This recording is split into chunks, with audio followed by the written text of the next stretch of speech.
résumé ezali pour nous dénoncer makambo agression ya agression et puis ko boya kemboka na biso ezala ta eteni moko na maboko ya paya. Nini peut me ko sala pour makambo esila? C'est la question que je pose à président Kagame. Parce que attaque bon monto, attaque sur babi que président Kagame maza nyama.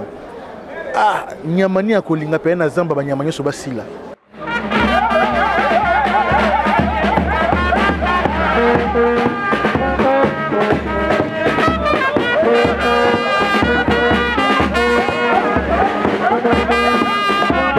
Puis mobilisation générale. Bah biso ko tika te ba catholique ba tamboli ba église de réveil tamboli ba kamande ba tandika na ndenge ba tamboli. Bongo biso ba artiste comédien to tika la sim.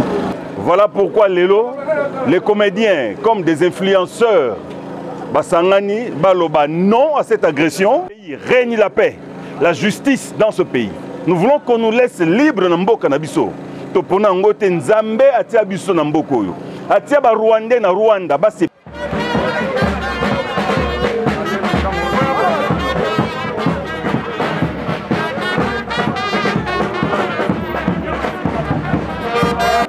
nayebi que maître Gims papa na ye juna jana na ko expliquer e kuku elingi olobane pa ba mon e kuku we nse e opola donc mbiso ana epola e kuku Rwandais donc moya ozana pembeni ya Kagame te.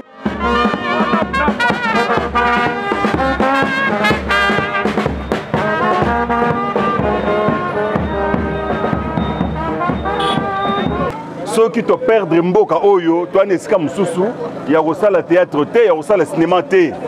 Congolais, tous ceux qu'on trouve ma badouane na bisoté. Et c'est comme ça mon biso tozawana en tant qu'ambassadeur à Mboko. Toye pour soutenir FARDC. FARDC moto na most. Les a agressés. Les comédiens sont des Congolais. Au même titre que Nyoso, Lelo.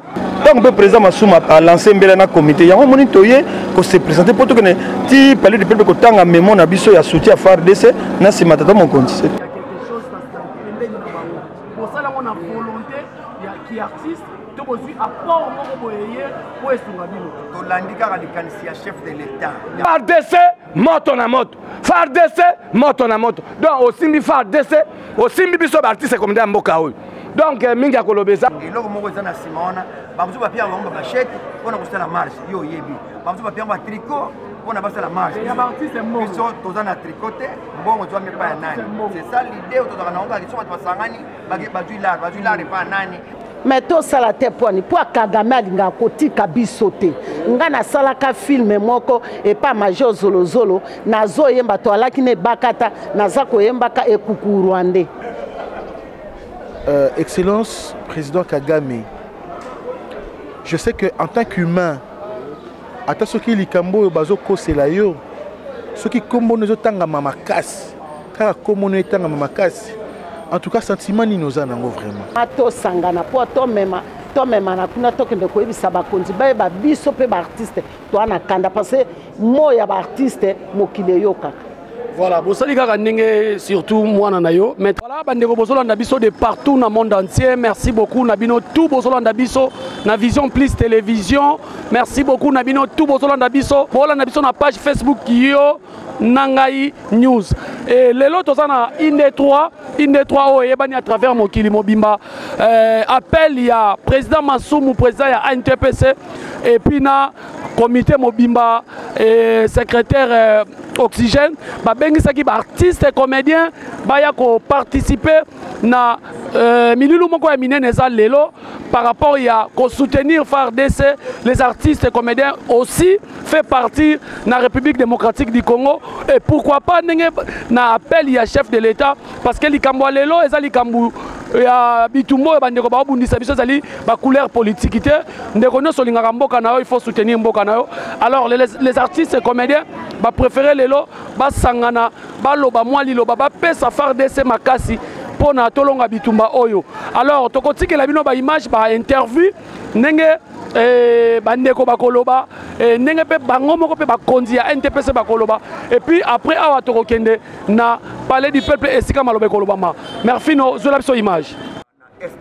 Donc tous les comédiens nous sommes sensibilisés que tous na bomoko le candidat chef de l'état tous na amour pour na bomoko tous na bato que tous na bomoko biso non sur cette facile tout soutenir FARDC tous na sima na bango pour victoire est certaine na est comment parce que lelo bango batiki ba famille na bango FARDC nde baza batiki ba bana na bango batiki mabota na bango bake ko bombela biso na mboka na côté est kuna donc tous sommes obligés de soutenir bango na ba prière na surtout soutenir bango avec des petits moyens tous na moi lipa côté de la bango pour sanisa de façon que tous na bomoko réussite de la totale dans la mboka ba diviser mboka OK le président Kabila Bake faut pas trahir mon pays tout trahir le pays mais il y a trahison il y a ba trahir mboka tous obligés de dénoncer bango aussi pour la soit trahir ne fils que ya moke to dénoncer yango pour la que non en tout cas muto za contre mboka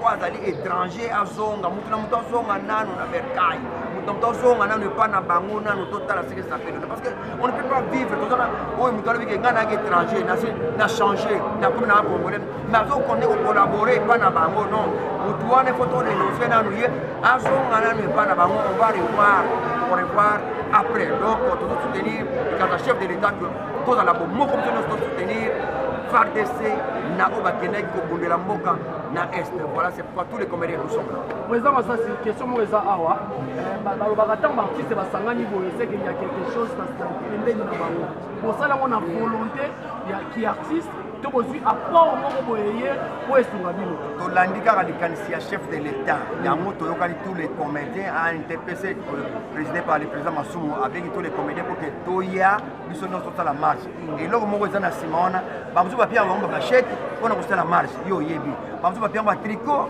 pona ba la marche ya ba artiste mo biso toza na tricoté mbongo tu pas ya nani c'est ça l'idée to toza na onga ki soma basangani bazui la pas nani nana ta tricot na ngana transpirer na capo boye na ya pona que tu parler du peuple donc tout le monde a les candidat que moto moko soutenir biso azate ou apesilar azate ezali qui volontaire biso moko va commander to soutenir chef de l'état 1.3 merci beaucoup merci. Non, bon, merci pour la question, mais Naza Penda, on a un deuxième vice-président à NTPC, et là où il y a Kalaté dans le voyage sur le déplacement. Nayo kutoka na voice na ngai abenga na secrétaire général na biso sujet alors lelo tout que déposer memo na biso pour na soutenir FARDC na biso pour bazo na biso na kata est le camo tout que lelo tout na libéré mais oui oh mais oui en tout cas vraiment on fait NTPC abengisaki ba comédien milulu yango ndenge par explication objectif nango eza nini pena kosangana na bino kosangana na biso parce que bato nyonso ba marché bato nyonso ba lobby biso ba artiste tolekaki te po biso nde bakolo makambo biso nde bakolo mbanga biso nde ba éducatrice biso nde to expliquaka bato na tango zo comprendre te totielo maloba na biso na kati ya litoi na yo po eto boko yoka soki oyoki te na sima na biso etali yo moko ka yo na nzambe yango na lelo yo président Masumu na président Elombe balobi lelo bino bana na biso ba mama to sangana po to mema na kuna tokende koyebisa bakonzi bayeba biso mpe ba artiste to ana kanda parce que moya ba artiste mokile yoka. Voilà, vous savez que surtout moi nayo maître Gim Sopa défendra Congo nenga zo dénoncer que Kagame azo bundisa RDC. C'est comme si Borosa elango pe projet zali Borosa elango ba filmer to Borosa la kaka momo boye pona mokile landa. Mais to sala te poni po Kagame alinga kotika biso te. Nga na sala ka film moko et pas major zolozolo nazo yemba to alaki ne bakata naza ko yemba ka ekuku Rwandais. Nayebi ke maître Gim si papa na ye juna jana na ko expliquer ekuku elingi olobanie pamba mongo ekuku we nse opola donc mbiso ane pola ekuku Rwandais donc moya ozana pembeni ya Kagame te po ya azali ekuku Rwandais alingi otika biso te biso tona bomengo nyonso o nzambe nda pesa biso paradis baloba paradis ezande Congo bino tu bwana bamboka na bino me bino boke na biso wapi po epa na biso nde eza bonheur o nzamba pesa biso po biso toyebi nde nzambe abimisi lisu produit mosusu nazo biso Kagame po okende kuna ata basala oya ndeko no ayambi obie boke kokutanaka partout hein président Félix akiti motema zo yambako lokwa nde boza bomoko mais yo olingi te nzoko zaka na motema likundu oyo kozala na ye ozomona hein oyo kozaka kanda na ye mais ye azane na problème te problème ne yali ezala yo ezala bato nyonso botika Congo eza mboka ya Nzambe. Voilà maman, question nanga peut-être ya suka artiste place basangani et kanyaka ezanga kate bozi motivation ya kanyaka l'état to bino moko kaka likanisi ezwami pa na bino. Papa yo kendo tunanga makambo kanyaka nani aye na kanyaka ba artiste bolinga mbongo hein te eza pona ba artiste balinga mbongo te nga na sale ofele mbula boni nga yo na boti yo zondi macoin na boti yo na musala ofele hein mbule belo nga na sa ya 50 ans de carrière na zuni. Voilà, merci. Il y a mariage et il y a plus de 1 mois. On a plus de 1 mois. Tout le monde organisation Salami, Betty Mela, comédien Bahia pour soutenir FARDC. Gingombe apport Neni pour le Bapina peut-être que Zoa Malouba, le monde entier parce que les internet, Malouba Neni pour le par rapport à l'initiative. Ngai en tout cas ezaki moi pas si poto lobak mutu tel nde aza commanditeur ya guerre oyo ezoleka na est oyo bazoko agressé biso bato basima M23 mpona koseme terreur. Vous savez que eza na bamama baza kokufa eza na bana baza kokufa et tozotala dans le monde organisme oyo eza mondial où était la instruction, éducation à bana, où était la maman, où était la face à ce qui se passe en RDC na Est na biso. Moi je ne peux que poser la question d'abord na Kagame. Excellence président Kagame. Je sais que en tant qu'humain, ata soki likambo bazo kosela yo, soki kombo nezo tanga mamakasi, kaka kombo nezo tanga mamakasi. En tout cas, sentiment ni nous en avons vraiment. Ni ne peut pas que ça pour makambo ici là. C'est la question que je pose à président Kagame. Parce que attaque bon moto, attaque sur babi que président Kagame maza nyama. Ah, nyama ni akolinga pe na zamba ba nyama nyoso basila. Non, ata nyama oyo ako défendre ba nyama mosusu ekozala kaka. Hier, c'était cacophonie toyé baté, mais aujourd'hui nous savons que c'est le Rwanda au travers, non, je ne parle même pas de Rwanda, c'est Kagame. Parce que Kagame n'est pas l'ensemble du Rwanda. Pourquoi Kagame nous pousse à croire que les Rwandais sont des sadiques, que les Rwandais sont des sanguinaires? Pourquoi Kagame nous pousse à croire à cela alors que nous savons que le Rwanda est aussi en Afrique et l'Afrique entière a une hospitalité? Les Africains, Bayebi Makilate. Les Makila, nous l'avons importé. Un bon Africain a ébiné Tuba Motumbelite, de Betra Mundu Kité. D'ailleurs, pour preuve Mundu que c'est en Afrique. Vous comprenez? Donc j'aimerais que Paul Kagame, notre président de Rwanda, a nous a raison. Soit ça pena Mutu à Kanissa. Et aussi, je parle aussi au nom de Ata Mutumoko Aza Congolais, puisque nous avons un grand pays. Vous savez, vous tous, que notre pays regorge des richesses. Vous en avez vraiment besoin. Alors, respectez les accords de gagnant-gagnant. Respectez cela. La RDC n'appartient pas à Musée Laurent Désiré Kabila. La RDC n'appartient pas à AFDEL. C'est l'accord que vous avez fait avec les humains. Il n'y avait pas de signature du peuple congolais là-dessus. Donc cessez le feu, laissez-nous vivre en paix, laissez-nous vivre notre richesse. Nous voulons de notre richesse. Si vous en avez besoin, coopérons, gagnant, gagnant, et cela va faire le plaisir de Congolais. Et nous dirons que nous sommes aussi africains. À la communauté internationale, à cesser avec la complaisance. Cessez avec la complaisance. Oh là là. Voilà. Et ça l'a vraiment pas si. Alors les artistes, vous savez quand Maître Gims, c'est pas ça, la première Maître Gims a fondé Kagame dans la communauté internationale. Binopelelo, les artistes, il y a cinéma, baza pena na port makasi ya ko changer pe mboka oyo. Yango bosali bongo. C'est aussi pour dire na gouvernement congolais, de ne pas fustiger l'apport cinématographique ou théâtral Yambo Canabiso. La culture est une force. La chose aussi que vous ignorez, c'est vous donner la petite portée à la culture et à patrimoine sans que vous compreniez que c'est ça aussi qui fait que Mbo Canabiso est à ranasser. Donner la valeur à la culture. C'est la force. Parce qu'on nous écoute partout, sans discrimination, sans quoi. Voilà. Donc voilà, donc tout ça, donc Kito. Mais Mbongo peut limiter. Non, on n'a pas besoin de Mbongo parce que Mbongo on est qui est dans l'Est. Aujourd'hui, les Congolais n'est pas en accord avec lui. Atikala, vous avez la patine a été.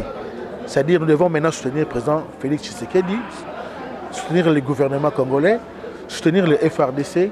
Alors voilà que viendra l'union fait la force. Merci beaucoup. Voilà, c'est moi qui vous remercie. Merci.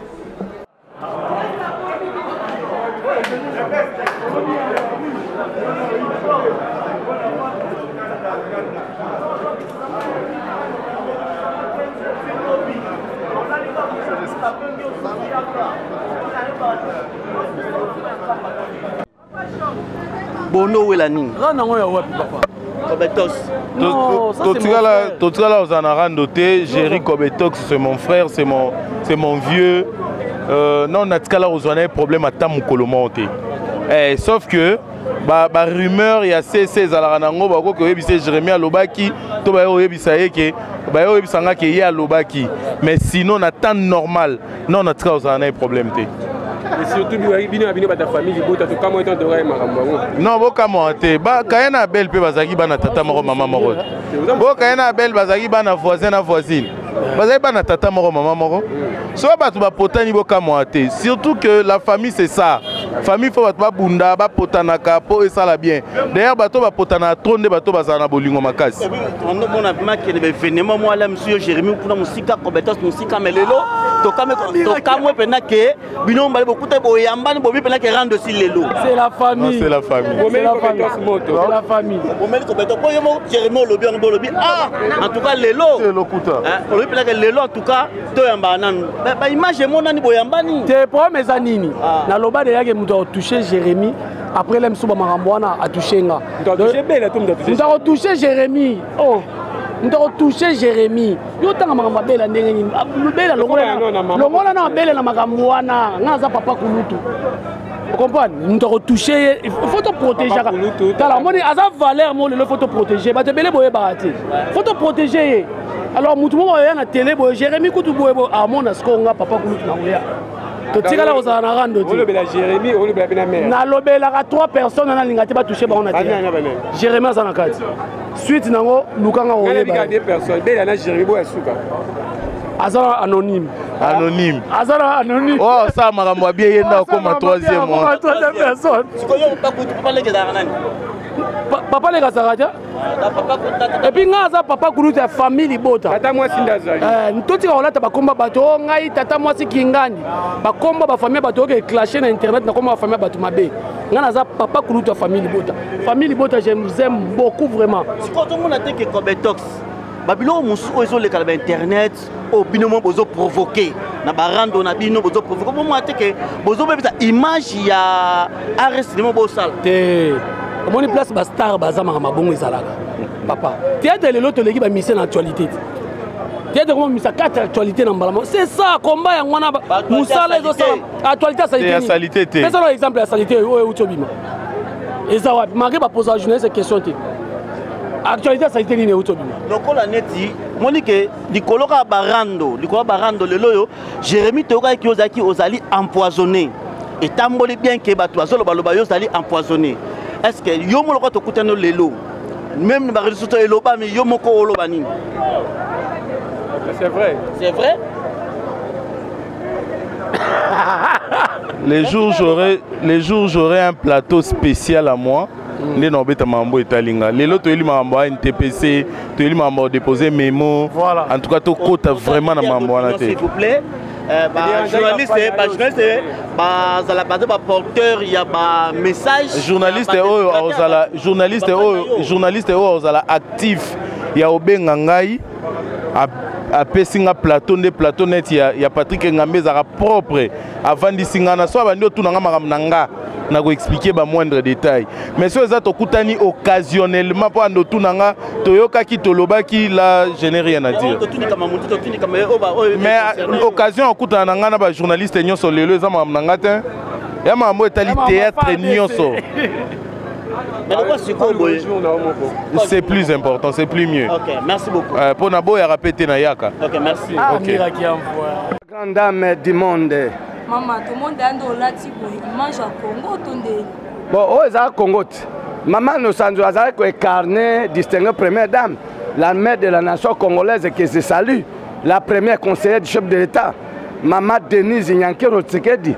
L'épouse du chef de l'État, la mère de la nation congolaise. Ramesses. Naza ko incarné Congo maman. Maman, tout le monde a un musicien soye baye, souka nango bazoke loko, tout le monde va comédie basangani pour la maramba phare d'essai. Et ça va pas tous loko toni. Bon maman, biso tozali ba artiste et comédien. Tozala ka biso nyonso ba artiste.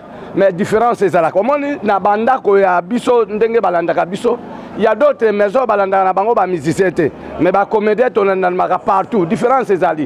Biso tozali ba artiste et comédien, oyo tozali ko éduquer masse.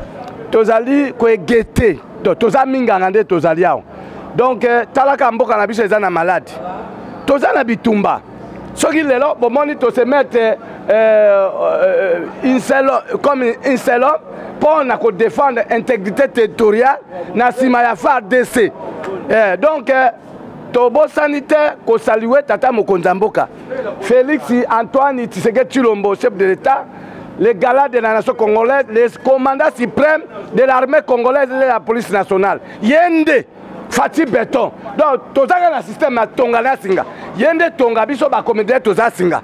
Po tolobaki makamboyo, tokotika ka mboka na biso na maboko ba politicien te. Po to monde le ba politicien congolais ba zui biso en otage. Oyebi que depuis tozu indépendance congolais, depuis le 30 juin 1960, ti lelo ba congolais tozo retrouver ma ba droit na biso te. Et c'est comme ça mon biso toza wana en tant que ambassadeur mboko. Toye pour na soutenir FARDC. FARDC moto na moto. FARDC moto na moto. FARDC moto na moto. Donc aussi mi FARDC, aussi mi biso artiste comme dans mboka oyo. Donc mingi ya kolobeza te et nazali ko remercier idée oyo. Yuti na NTPC oyo kambami na président Massoum de Brende. Yala Kandung Mambim que je salue, c'est mon collaborateur parce que nous sommes une plateforme de comédiens congolais, Pakosiko. Donc, devise n'a pas Pakosiko Tolobaka, Pakosiko, amour du prochain, Pakosiko intérêt général.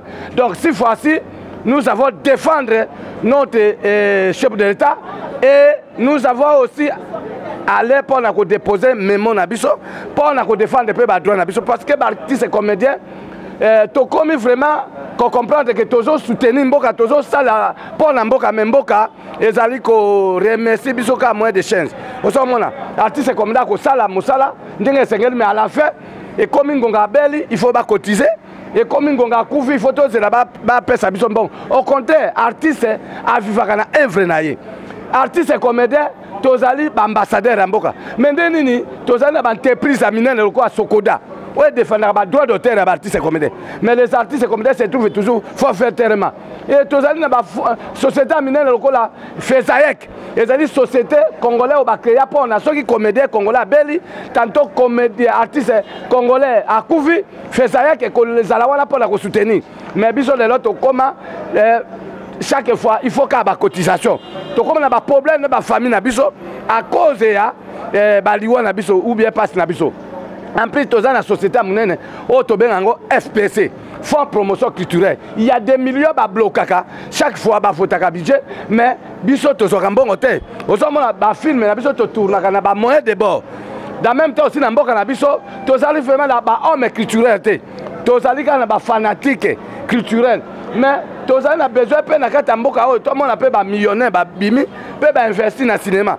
Pour biso peut tourner film ndenge baninga bazo tourner et ce qu'on moni nyoso wana zo sala matin pour tozana na ba politicien ya malonga te tozali na bato balingi culture etambola malamu te ce qui fait que on moni que ba Occident, Européen, Américain, Océanien, Africain, Asiatique, y compris na impérialiste congolais basangani na bapaya pour na kotrahi Congo ba mama na biso bana na biso batata bakomi ko boma bango lokola basoso si fois si biso tout parti c'est comme d'être tel même bala oyo donc na minute to ça même mon kontamboka pesa biso minduki toza prêt pour to kota na front nous sommes prêts tolembi soki ba oboma biso so ba boma biso pour na Congo na loba kiboy mboka oyo ata 1 cm kolongba te o bazolo ba organisation moto moko te ako kabola mboka oyo moto moko te ako kata ata 1 petit centimètre ya Congo mboka oyo za mboka Emery Patrice Lumumba père de l'indépendance atangisa makila po na mboka oyo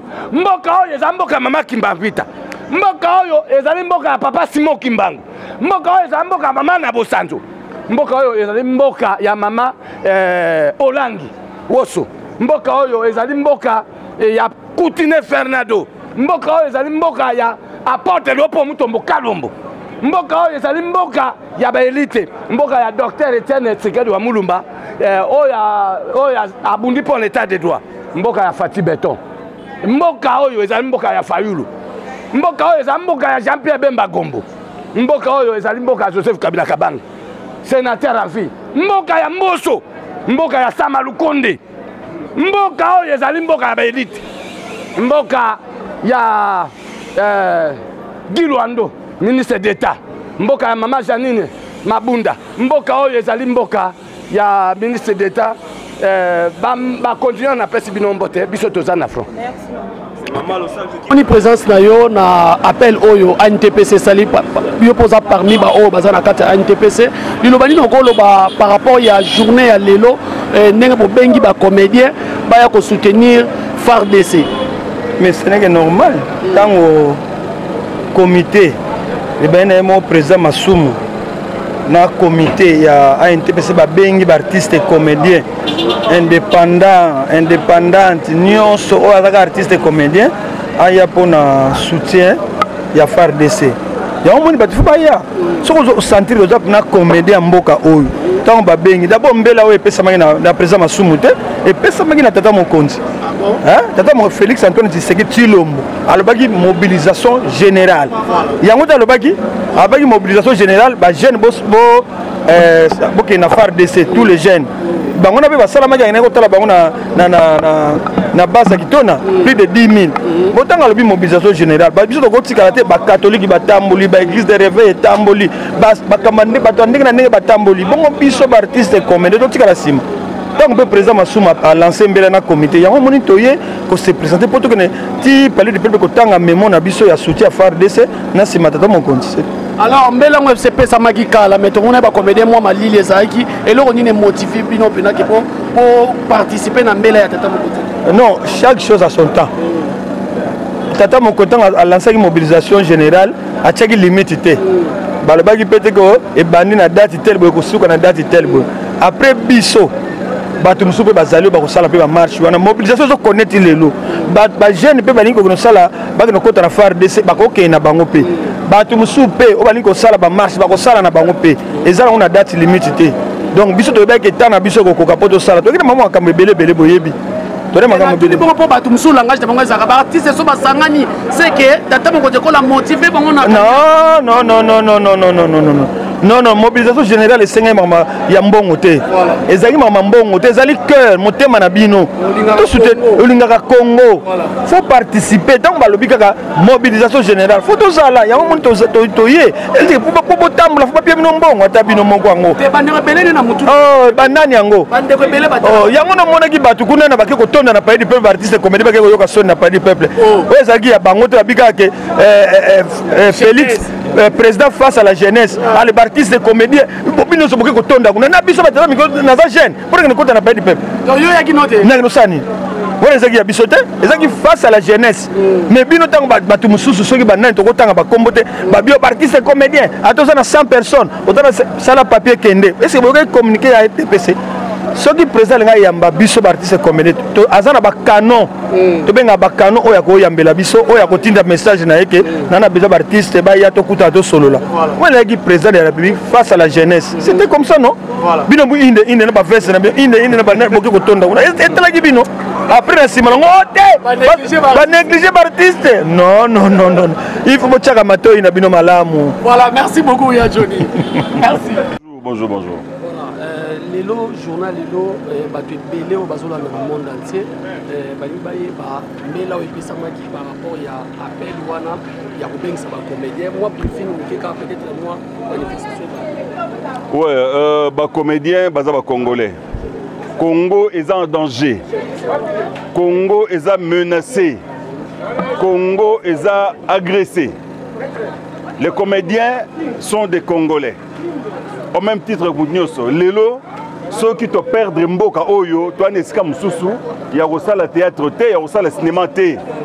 Voilà pourquoi Lelo, les comédiens comme des influenceurs, basangani, baloba non à cette agression. Nous ne méritons pas cette injustice.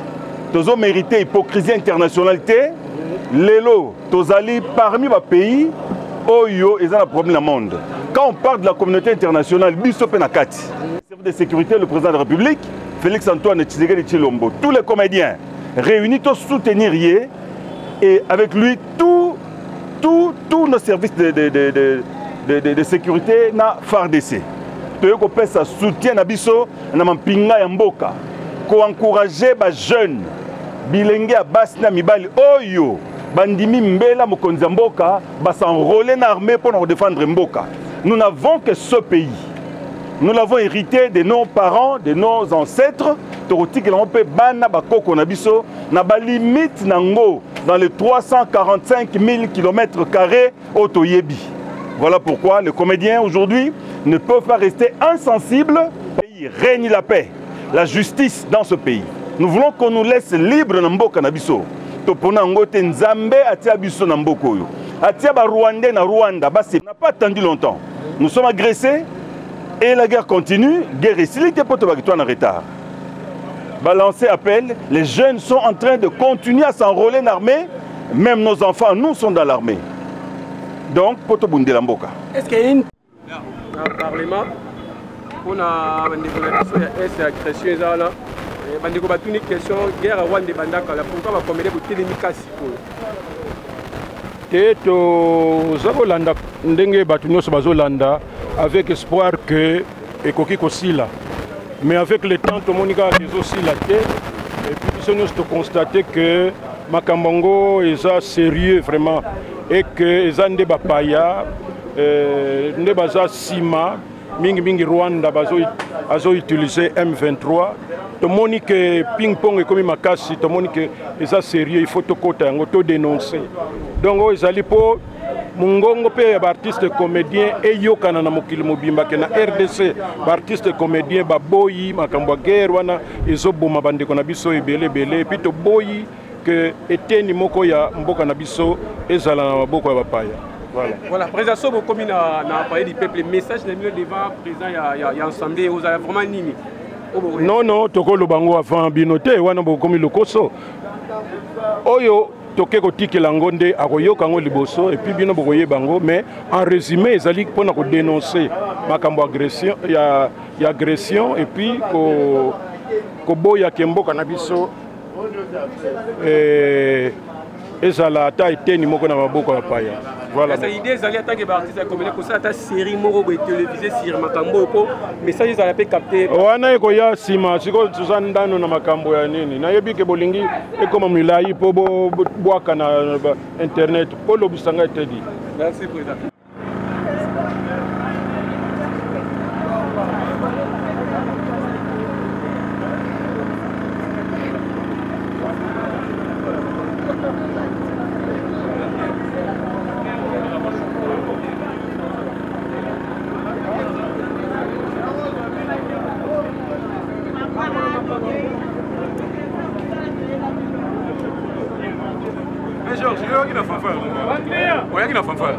Va bien.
Bana Kisasa bana KDC tozo commencer pour la soutenir FARDC.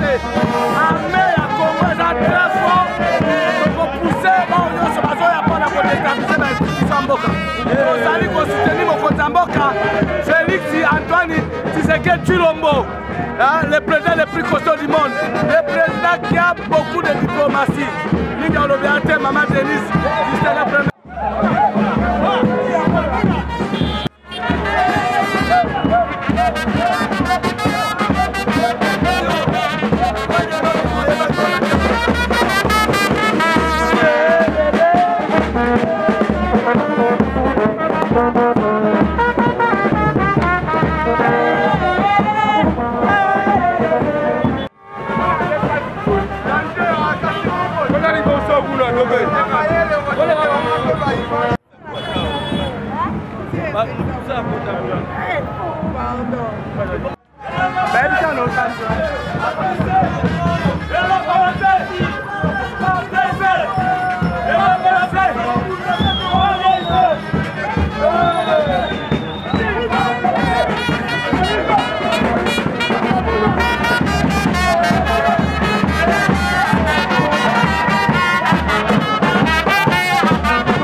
Good.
Plus précisément à l'est et de l'espace Grand Bandundu, mû par la détermination de voir régner dans notre pays la paix, la stabilité et l'intégrité nationale, déclarons devant l'opinion tant nationale qu'internationale ce qui suit.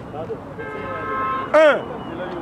Soutenons de façon indéfectible le chef de l'État, son Excellence Félix-Antoine Tshisekedi, commandant suprême des forces armées congolaises et des services de sécurité, ainsi que toutes les actions qu'il entreprend en faveur de la paix, de la défense de la patrie et du développement intégral de notre pays.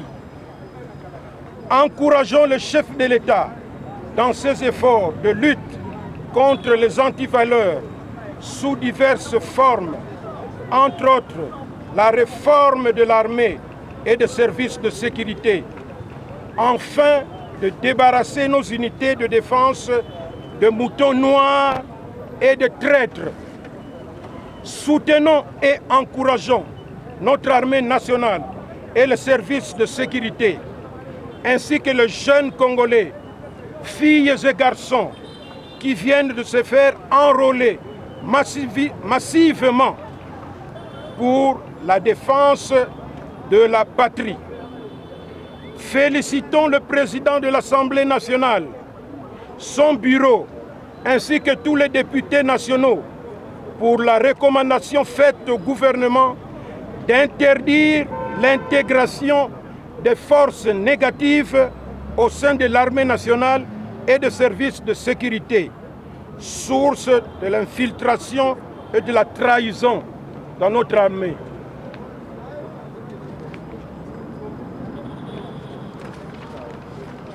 Dénonçons le silence coupable, l'hypocrisie et la complicité de la communauté internationale face au drame que vit la RDC depuis plus de 30 ans. Condamnons avec véhémence l'indifférence de la communauté internationale face au véritable génocide congolais qui a déjà emporté plus de 10 millions de morts, de viols et de toute autre forme de violence et de violation des droits de l'homme. Saluons et encourageons les initiatives de la Première Dame, Mme Denise Nyakero, pour le bien-être des Congolais, notamment dans le soin de santé des artistes comédiens et dans la lutte menée en faveur de la loi sur la réparation des femmes victimes de violences sexuelles. Demandons au Parlement d'examiner et d'adopter la loi sur la politique culturelle de la RDC afin de permettre à l'artiste et aux créateurs congolais de bien remplir leur mission sociale.